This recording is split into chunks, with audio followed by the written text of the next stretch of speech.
Takk Vigdís verður til, já, prófum þetta. Fyrst verður til hugmynd og svo þarf að gera gróft handrit. Næst það grúsk, lesa gömul dagblöð, finna áhugaverða sögur og viðmælendur. Þegar sú vinna búin þá byrjum við að plana upptöku dagana. Ég og Ragga, pródúsent. Hvar ætlum við að vera, hvernig á þetta að lúkka og hversu margar myndavélar viljum við hafa? Því næst heimsækjum við Úlla meistara á leikmyndadeild RÚV og finnum props fyrir viðtalsettið.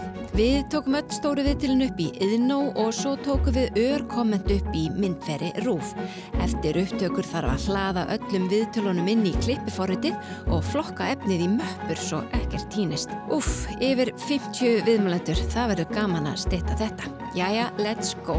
Nokkrar andvökunætur og smá vöðabólga. Það getur stundum verið mikill höfuðverkur að púsla þætti saman í eina heild og finna réttu tónlistina undir hverja og eina senu.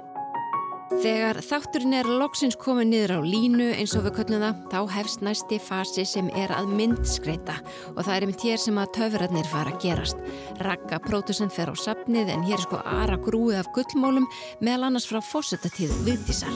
Svo þarf að finna ljósmyndir, fréttagreinar, búa til grafík og alls konar. Hér hjálpast allir að enda margir sem koma að einum þætti. Þessir eitthvað voða spenntir fyrir þættinum, eða já, ég vona það allavega. Það er komið að því að dubba eins og við köllum það, en þá les maðurinn þær upplýsingar sem þurfa að koma fram. Svo þarf að hljóðvinna þáttinn, lita, leiðrétta, súpa og búa til kreditlista. Voilà! Takk Vigdís í sjónvarpinu þínu á kvennafrídaginn.